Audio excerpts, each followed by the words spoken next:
So, Namashri Yatirajaya Vivekananda Surai Satchid Sukha Swarupaya Swamine Tapaharine. Now in this shloka, Yamoshi Yatirajaya, etc., the Swamiji is talked about as a monk, say, who is at the head of the monks, Yatirajaya, Satchit Sukha Swarupaya, that means his nature is Brahman, etc. Swamiji himself, just 8 months after his arrival in USA, began to feel he was as if disjointed with his real self, which is the life of a sannyasin, etc. And 10th April, he writes a letter to Madame Hill, Mrs. Hill, you see, whom she used to always address as dear mother.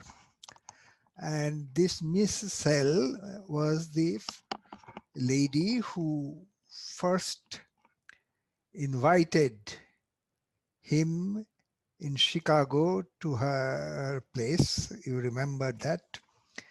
And throughout Swamiji's stay in America, very often she used to write to Mrs. L, because Mrs. L was always worried about Swami Vivekananda, because he had not much money, and so how he was doing, and whether he had any wants, etc., etc., whether he was keeping well. Like a mother, she was always worried.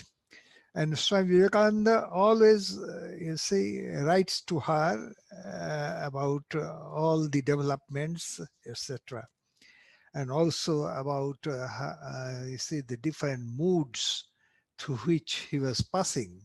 As I have told, that on 10th of April, he wrote a letter to Madame Hale that he would not take any money from his lectures because he has sufficient money to keep going.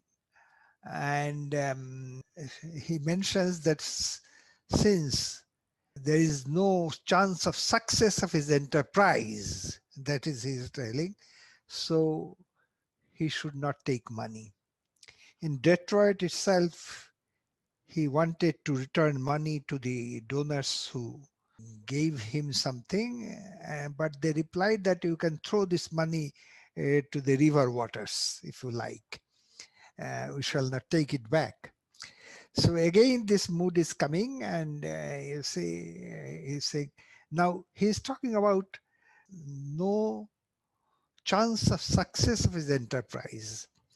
That brings us to the question of what is this enterprise? Most probably, in the beginning, Swamiji thought that he would receive money, and with that he would start some vocational kind of thing in India, training, etc., so that Indians become a little more self-reliant. And India, since a long time, was backward, because the industrial revolution had happened in the West, but it has not come in a big way to India. That was, maybe it was his thought, and finally he found that that is not his principal mission in life. His principal mission in life is this. In the West, at least, giving the West the jewels of spirituality. And to India, it needs organization first. And India also needs first to be deluded with spiritual ideas. You see, then only other things will come. So he's talking like this, and this mood has come to him. And in this period, is especially his arrival, since his arrival in the eastern states. Swamiji was very often in Boston, New York this time, sometimes going also back to Chicago, but most of the time in these places. And there was one, perhaps one Miss Gould, who was an heiress to the immense fortune of a robber baron of USA. And she invited Swamiji also, you see, to her place. And Sister Gargi wonders why this lady who liked Swamiji and you see his work, etc., who invited Swamiji to her place, could not give her a few $1,000s for his Indian work. There is a report we find in old Udbodhan and also in Prabuddha Bharata, dated 1926. Swamiji talking to one Mr. Devin Roy, who asked his peculiar experiences in India. Swamiji says that there was one very rich lady who said that she would like to give Swamiji her property, everything, etc., but wanted to, in fact, marry Swami Vivekananda. Swami Vivekananda refused the whole idea. He said that since many years, his body, soul, and everything has been given at the feet of Ramakrishna, and it is not possible for him to accept such things. So you can imagine that, you see, and also in this phase, you see, for example, he talks about one Mr. Flagg who wanted to give him some money. He refused to take the money. Perhaps in certain cases, of course, when there is a donation with a string, a Swami cannot accept it. In America, there's full of what they call in India Swairini. Swairini means a lady who does not care for any constraints, so goes in her own way, especially if the lady is young and beautiful and rich.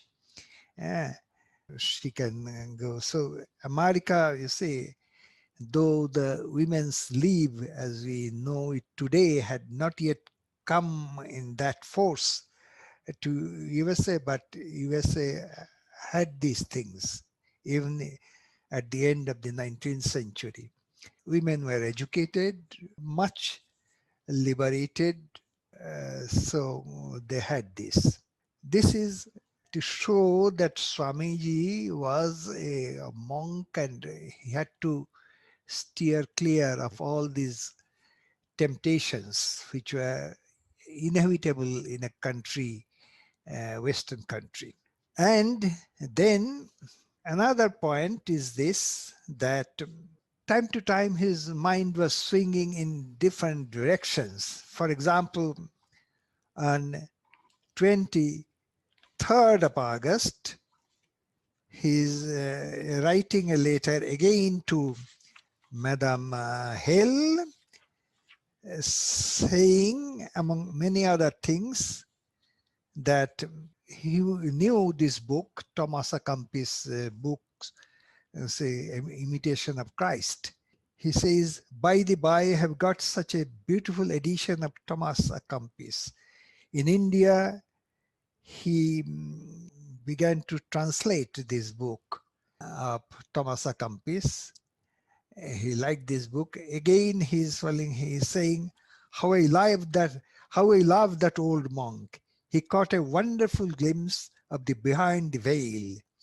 Few ever got such. That is religion, no humbug of the world, no shilly-shallying, tall talk, conjecture. I presume, I believe, I think, how I would like to go out of this place of painted humbug they call the beautiful world with Thomas à Kempis. Beyond, beyond, which can only be felt, never expressed. That is religion. Mother, there is God. There all the saints, prophets, and incarnations meet. Beyond the babble of Bibles and Vedas, creeds and crafts, duped and doctrines, where is all light, all love. You see, all these things, you see, so this flash of this higher life, the real sadhu's life was coming to him again and again. And he found a difference in the world in which he was moving, constantly, you see, engagements, meetings, questions, interviews. So this is another world. So that is, you see, his attention was going. And as I have said, that behind his mind also there was a kind of sorrow. I spoke about it last time. The sorrow was that that he was doing so much single-handed in a foreign country, and his countrymen were not organized enough to have a meeting, public meeting, to endorse his activities in America. So that was there behind his mind, but still this mood of the sannyasin would come to him again and again, and work would seem distasteful, etc. He would like to go in, say, in forest, in meditation, etc., etc. That was there. This Madras boys, especially Alasinga Perumal. Alasinga Perumal was a Sri Vaishnava young man, married, a teacher of originally from Karnataka, but living in Madras city, who met Swamiji in 1892 itself and convinced him about his about the necessity of Indians being represented at the Parliament of Religions through him. Now, he was a staunch follower of Swamiji, and this Alasinga was also the first person to organize a public meeting on 28th April with the notable persons of Madras in the meeting, and passed a resolution, and this resolution, but the news of this resolution would come to America, to Swamiji, 4 months later, towards the end of August. So almost the last days of August. He had not received the resolution as yet, but he received the news of such a meeting through newspapers in America. So he was happy that something has been done in India. So but in between something was happening also. There was one lady, Sarah Farma, who was the daughter of a renowned inventor.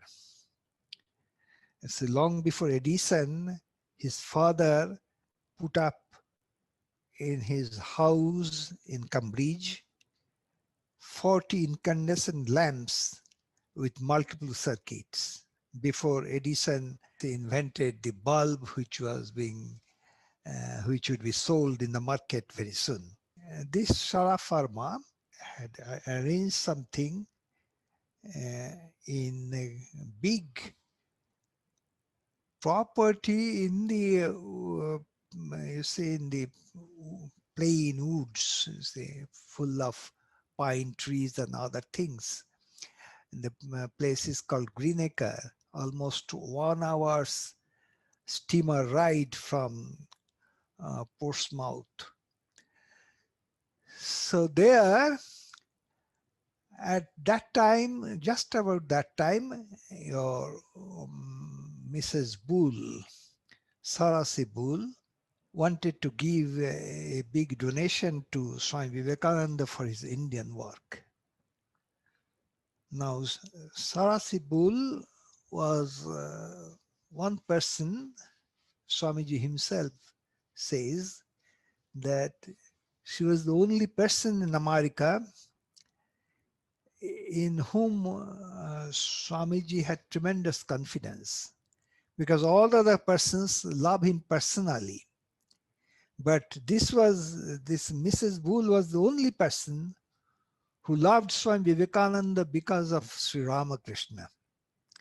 That means Madame Bull took her Shraddha there. That means in Sri Ramakrishna. That's why Swamiji was also the. So Swamiji told Mrs. Bull that India needs money, no doubt, but India has been waiting for centuries. It can still wait. Now, this is a big work at hand, the Greenacre project. So she should give money for this Greenacre project. And this Greenacre project, Swamiji liked tremendously, because it was away from the hustle and bustle of the society. And there were many people who were very sincere, and there were, you see, hotels were there for the rich people, and for the poor people there were the tents. And Swamiji each morning would go to this under a pine tree, which came to be known as Swami's Pine, and sit down there and give talk for hours. There was a big hall type of things was also fabricated on this place, where meetings used to be held, formal meetings, big meetings with regular gatherings as in a hall used to be. In that fashion, that means in the nature, away from the norms of the society, Swamiji would sit a la Hindu and used to talk and preach, and he liked it immensely. It boosted his inner spirits to great heights. We have seen it. We will see it in this Greenacre. Next year, we should see it in Thousand Island Park. Next year, we'll see it in Switzerland, Saas-Fee. The 3 summers, you see, whenever the formal activities were a little less, Swamiji would come back to this, you see, to this nature and say the natural way as Hindu monks do in India. So he felt a little, you see, comfort, and you see, as if his familiar surroundings has got, and his spirits rose very high, and people used to benefit from it, because when such a great teacher, his spirits are high. So that is, he came there on 27th of July, and several weeks he was there in this Greenacre. I have told you that this in between this was happening, and what would happen in Calcutta, I mean the Calcutta meeting, public meeting, which was mainly due to the efforts of Swami Vedanta, and that would happen on 5th September, and the news of it will come several months later, almost towards the end of the year. So it was like that. Anyhow, in between, this Greenacre is happening. Now, what was he saying in Greenacre? Greenacre, you see, he was talking about this. For example, you see, Greenacre, much of the things were not known first. It was known that Swamiji talked there, you see, gave lectures there, but the informal talks, the contents were not known. Who has taken notes? Who has, say, nothing was known. Then Sister Gargi, by chance, she discovered, you see, some notes. I am giving you a glimpse of these things. So always sitting under the pine tree, he was talking like this. First, Ramakrishna Paramahansa, Swami Vivekananda, their meaning, the meaning of these words, Paramahamsa. He's saying, you see, meditation is a sort of prayer, and prayer is meditation. The highest meditation is to think of nothing. You see, this is a very great type of meditation. Long years, you see, long time back, I have told you that Swamiji himself trekked into this meditation during his adolescence, and thereby provoked the appearance of Buddha in his room. Buddha appeared because it seems that Buddha also had this type of meditation, you see, when no thought is there. So that is Swamiji is saying that say when meditation is sort of prayer and prayer is meditation, the highest meditation is to think of nothing. If you can remain one moment without thought, great power will come. Those of you who have gone through my talks on Yoga Sutras, they will understand it better. This point, what he is saying, Chitta Vritti Nirodha. Soul best develops itself by loving God with all the heart. Soul is the thinking principle in man, of which mind is a function. What he means, he's talking about is this chit. The chit is the actually this your thinking principle, yes, and it utilizes the mind with all its different apparatus. That means the different parts of the mind, the buddhi part, the chitta part, etc. Now, all souls are playing. Now, these are not, you see, ordinary lectures. These are, you see, his thoughts, very great thoughts coming spontaneously and in a disjointed manner. Those of you who have gone through inspired talks will find this kind of thing, because next summer he would do the same thing, same kind of thing in Thousand Island Park. Day and night, you see, certain times here also in the night, he used to sleep under the pine, you see, talking, and then sleeping under the pine, the whole group. All souls are playing, some consciously, some unconsciously. Religion is learning to play consciously. Play means what? Play means there is not much meaning, profound meaning in our ventures in life. Because all these ventures are with very small things. We forget the eternal things. As poet Tagore said, আজকাল দুটি ভাই জন্মিতেছে মরিয়ায় নিশিদিন কলরব কত মাটির ধুলির পরে রেখেছে আচ্ছন্ন করে চিরসত্য আছে যত. That means today and yesterday, say, or tomorrow, because in Bengali kal means both. They're the two brothers. They die and immediately they're reborn. What does it mean? It means that all this news which are put as headlines in the newspapers, etc., etc., they have very little value. they make much sound and fury. Nishidin Kalorab Kata. And they bury all the eternal truths. Because much of this, you say, we are living more and more into the age of news pollution. We do not require so much news. It is unrelated to the progress of the soul.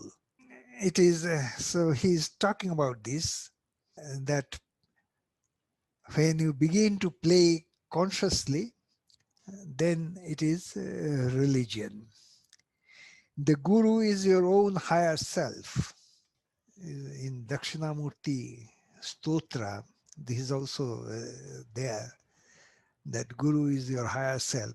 That means the idol which is worshipped, the individual Atman, and the guru, they're the same thing in three modes of existence. Seek the highest, always the highest, for in the highest is the eternal bliss. If I am to hunt, I will hunt the rhinoceros. If I am to rob, I will rob the treasury of the king. And so this is he is just translating a Bengali proverb. Seek the highest. If you know you are free, you are free. That means if you are convinced that you are free, you will become free. It is through your imagination that you are bound, you become bound. Of course, you say to know that you are free, you must know what is freedom and what is bondage.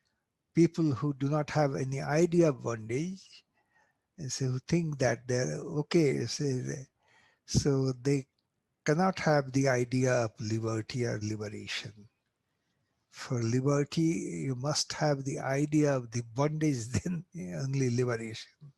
My mind was never bound by yearnings of this world, for like the eternal blue sky, I am the essence of knowledge, of existence, of bliss. Why weepest thou, brother? Neither death nor disease for thee. Why weepest thou, brother? Neither misery nor misfortune for thee. Why weepest thou, brother? Neither change nor death was predicated of thee. Thou art existence absolute, etc. So he is translating, it is a free translation from the Avadhuta Gita. I know what God is, I cannot speak him to you. I know not what God is, how can I speak him to you? But seest not thou, my brother, that thou art he? Thou art he. Why go seeking God here and there? Seek not, and that is God. That means, you see, he is talking about here the very high Advaitic principles. This Purusha Sukta, for example, in the Vedas, Sahasra Shesha Purusha Sahasraksha Sahasrapat. That means these thousands of human beings, through all of them, the cosmic being is being reflected. Sabhuming Vishwato Bhatva Atyatishthad Dashangulam. He has enveloped the world in all directions and also beyond it. Purushevedagam sarvam yadbhutam yachyabhavyam. Whatever has been formed, whatever will be formed is this cosmic being. But then in a later stage, again, Ato Jaya Gangascha Purusha is this, this whole universe you are seeing, the cosmic being is much more than it. Padasya Vishwa Bhutani Tripadasam. This is only a part of his manifestation is this universe. He is much more than this. That is that kind of feeling. So when you are having that kind of meditation, that kind of feeling, you do not see so much the diversity. As Sri Ramakrishna used to say, that it is as if you are going through a garden made of wax. So you see the wax as also the different things. You see a tree made of wax, a bird made of wax, etc. But they are all wax. You never forget that this is wax. So that is it is that kind of feeling.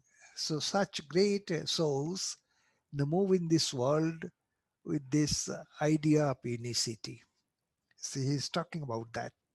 One that cannot be confessed or described, one that cannot be perceived in our heart of hearts, one beyond all compare, beyond limit, unchangeable like the blue sky. Oh, learn all the Holy One, seek for nothing else. So he was talking like this, where changes of nature cannot reach, thought beyond all thought, unchangeable, immovable, whom all books declare, all sages worship, O Holy One, seek for nothing else. Beyond compare, infinite oneness, no comparison is possible. Water above, water beneath, water on the right, water on the left, no wave on the water, no ripple, all silence, all eternal bliss. Such will come to thy heart. Seek for nothing else. So he was talking to a group of intimate people, but Greenacre as such, you see, the whole party was not like this. There were others who were holding meetings for this how to heal your ailments with the help of the spirit. That was also there. And the people who do not understand spirituality but want to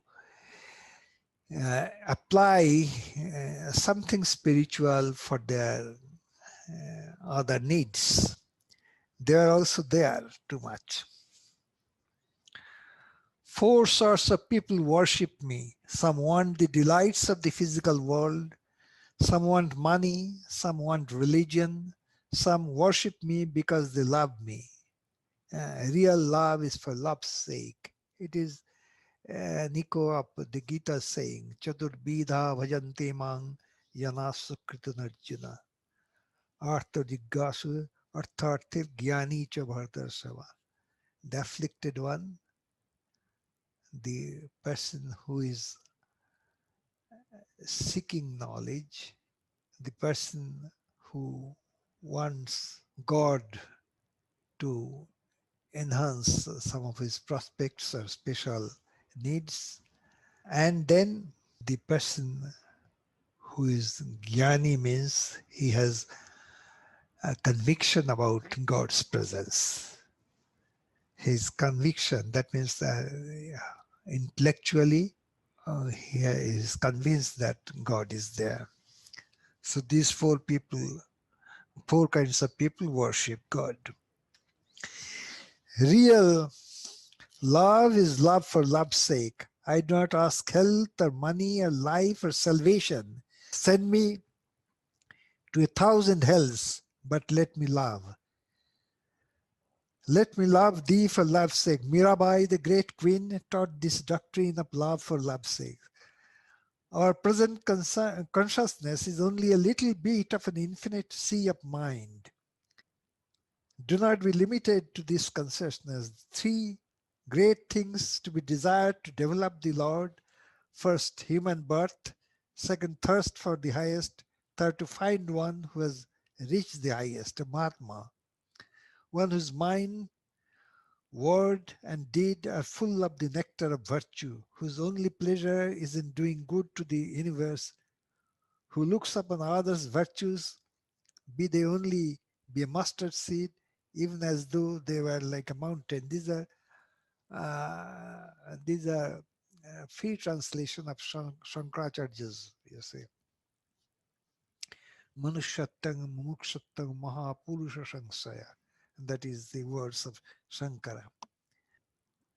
The word yoga is the root of which our word yoke is a derivation meaning to join, and yoga means joining ourselves with God, joining me with my real self. All actions now involuntary or automatic were once voluntary, and our first step is to gain a knowledge of these automatic actions. The real idea being to revivify and make voluntary all automatic actions, to bring them into consciousness. Many yogis can control the actions of their hearts. To go back into consciousness and bring out things we have forgotten is ordinary power, but this can be heightened. All knowledge, all that can be brought out of the inner consciousness and to do things is this yoga. The majority of actions and thoughts are automatic and acting behind consciousness. The seat of automatic action is in the medulla oblongata and down the spinal cord. The question is how to find our way back into our inner consciousness. We have come out through spirit, soul, mind, and body. Now we must go back from body to spirit. First, get hold of the air, then of the nervous system, then the mind, then the Atma or spirit. But in this effort, we must be perfectly sincere in desiring the highest. So, get hold of the air means this is talking about the pranayama. So, for the ordinary people, pranayama is a must because otherwise they cannot. Pranayama has an effect both on the mind and on the body. So he's talking about this, that you have to enter into concentration through pranayama, and then you go into deeper and deeper levels to attain the yoga. First, concentrate all the nerve energies, all the power lost in the cells of the body into one force and direct it at will. Then bring the mind, which is thinner matter, into one center. The mind has layer after layer. When the nerve force concentrated is made to pass through the spinal column, one layer of the mind is open. When it is concentrated in one plexus, a lotus, another part of the world is open. He's talking about, you see, these chakras, to different chakras, you see, the mind rises from the lower chakras to the, when it comes to the Anahata chakra, the heart chakra, then begins your spiritual journey upwards. Below that, it is the worldly plane. When it comes to the throat, you see, you are really very, very elevated already. Swami Turiyananda used to say that Holy Mother's mind does not come below this throat level. So from world to world it goes until it touches the pineal gland in the center of the brain.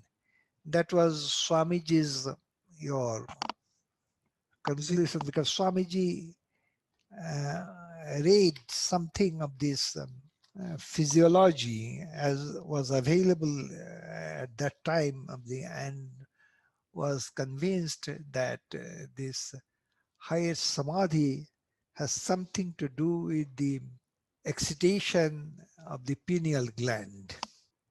This is the seat of conservation of potential energy, the source of both activity and passivity.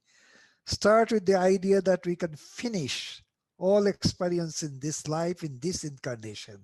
We must aim to become perfect in this life, this very moment. Success only comes to those amongst men who wants to do this very moment. You say men here means human beings. It is acquired by him who says, faith, I wait upon faith, come what may. Therefore go on knowing you are to finish this very moment. That means he's talking about Tibra Mukshata. the intense desire to become free. That is, he is talking about. Struggle hard, and then if you do not succeed, if you are not to blame, let the world praise or blame you. Let all the wealth of the world come to your feet, or let you be made the poorest on earth. Let death come this moment or hundreds of years hence. Swerve not from the path you have taken. All good thoughts are immortal and go to make Buddhas and Christs. Idea that you see these great giants, Buddhas, Ramakrishna, Paramahansa, etc., they're the result of the efforts of thousands of souls rising to higher levels, and this all these forces are gathered, and then such unique phenomena they come before us in the form of a divine incarnation. Law is simply a means of expression, various phenomena brought into your mind. Law is your method of grasping material phenomena and bringing them into unity. All law is finding unity in variety. The only method of knowledge is concentration on the physical, mental, and spiritual planes, and concentrating the powers of the mind to discover one in the many is what is called knowledge. That means it is comparing spirituality with your physical science. In physical science, what you call law, that means you see many things, you find some common things and you say that this is the law. That means the mind is trying to group many things into one class. So that is, you see, that is also the method in the spiritual plane. Everything that makes for unity is moral. Everything that makes for diversity is immoral. Know the one without a second, that is perfection. The one who manifests in all is the basis of the universe. All religion, all knowledge must come to this point. So this was one Miss Thursby, whose notes were discovered by chance by Sister Gargi, Marie-Louise Bark. So another time, so another day, he was under the spine and Nirvana Shatakam, this 6 verses on Nirvana by Shankaracharya. He was giving a free translation. So remember that it is not only the words, the etc. Swamiji presence itself is to emanate a great energy, you see, from his presence.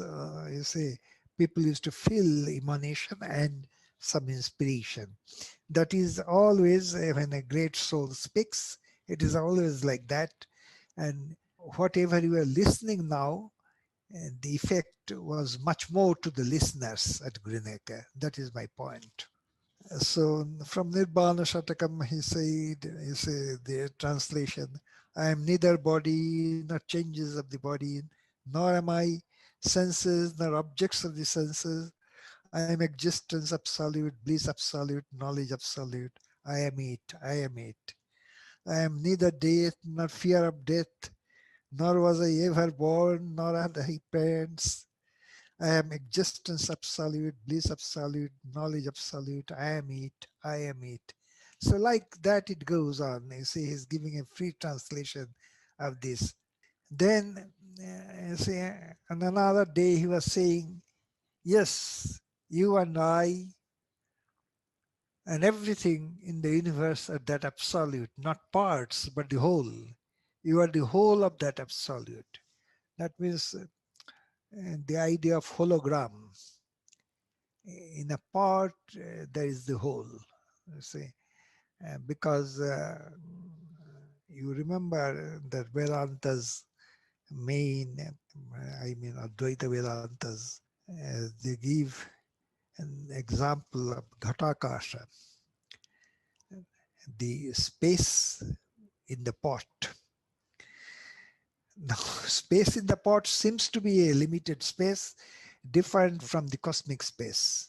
But actually, this is not this space within the pot and the cosmic space. They're one always.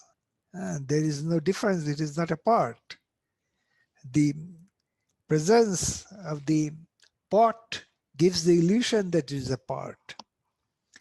So each one of us, not only human beings, subhuman beings, and even these inanimate objects, they're everything that Brahman, Sarvang Kalidang Brahman, as our texts says. So when it, you say, almost take several weeks, and he would come out totally refreshed. He liked these surroundings. He liked this kind of teaching to intimately with eager souls, pure souls. And so he would write then, I want a little quiet. After living in New York, Greenacre, he said, but it is not the will of the Lord, it seems. At Greenacre, I had to talk on an average 7 to 8 hours a day. That was rest, if it ever was. And it was of the Lord that brings vigor and glory. That was the kind of thing he was doing. So let us end here. And do you have questions? Pranam Maharaj. Maharaj, this is Devjyoti. Yes? Maharaj, to get hold of the air, as Swamiji is saying, with regard to pranayam, how important is it to, as we practice pranayam before meditation, how important is it to have a count, and is the length of the count relevant? Is that a sign of progression in getting hold of the air? You see, if hold of means the counting, etc., is in the beginning. Those who practice regularly, they do not count. They have an idea about how much, you see. And there are certain things one should not suddenly force oneself. Everything should be, as in physical exercise, so also in pranayama, you should be gradually doing. Not only gradual, there is a question of your age and health also. What you can do in early youth, it will be difficult to do when you are aged, etc.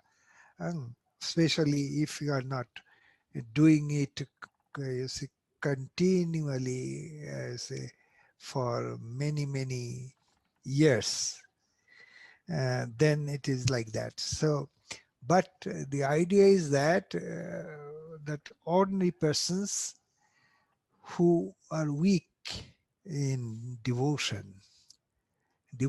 principle of devotion is love. If you are weak in love, if you do not have the great your penetration of a philosopher's mind, say if you are not great yogi, and the mind is especially in these days when there is so much of distraction and so much of things around, so much of news pollution, etc. So having concentration. So this is a mechanical way. But though mechanical, after some time, it gives you a certain start.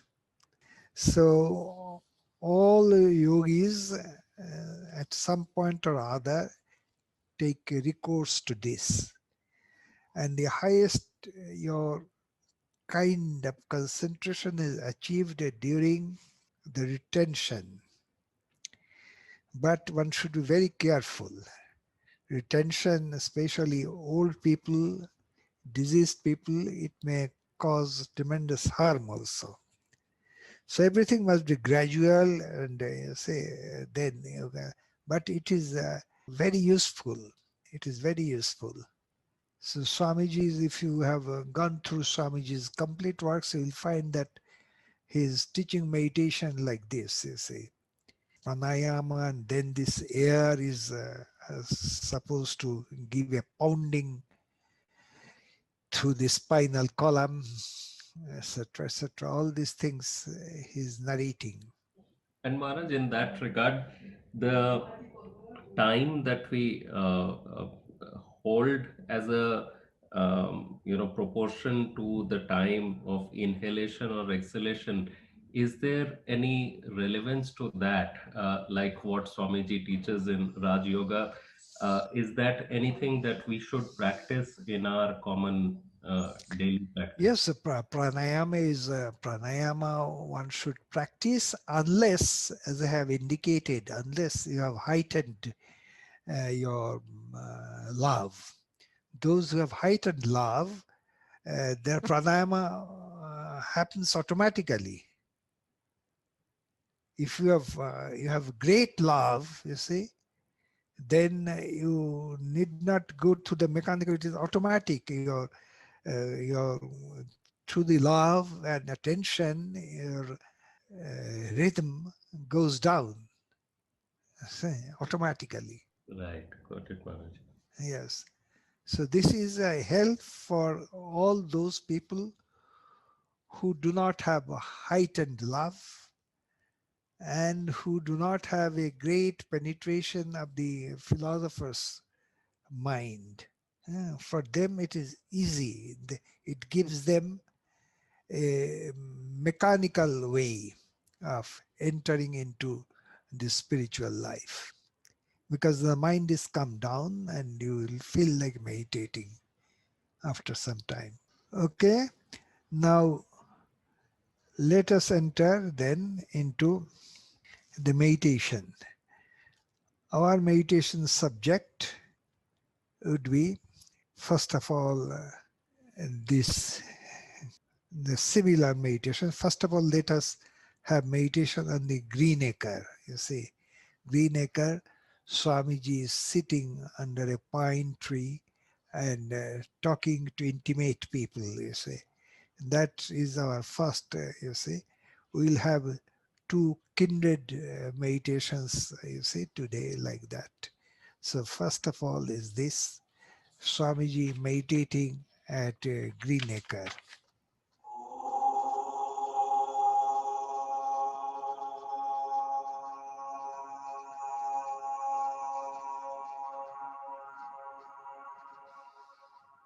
Our next subject of meditation will be this great devotee of Madras, Alasinga Perumal, who worked day and night to bring these renowned people together in a meeting.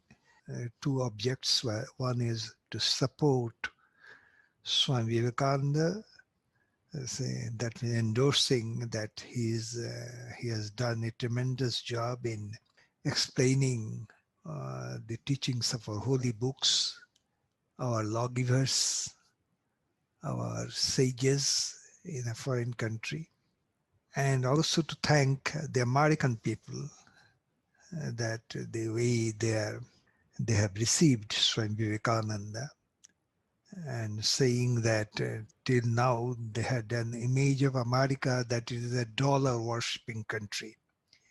But there are other people also who are eager to take the message of the Spirit. So these were the main themes of the resolution which was passed in the meeting. And you think of this thing because Alasinga Perumal was not only organized this meeting just before the parliament, 3 weeks before the parliament, Swami Vivekananda wrote him that by the time this letter will reach you, I shall have something like to $70 with me. So please send me something so that for a few weeks I can continue. So of course the money would not come before but Alasinga Perumal immediately took a loan from a merchant, sold the ornaments of his wife, and so gathered almost 4,000 rupees and had it sent to America. So this great devotee, on his, I see, we shall meditate upon him, because in the devotee, the Lord is also reflected.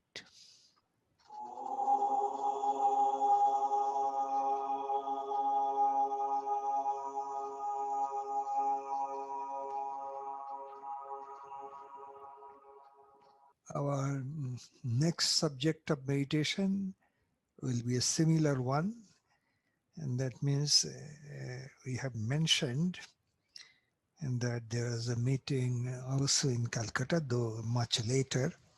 And this Calcutta meeting was the main person behind, and this meeting was Swami Avedananda, Kali Prasanna.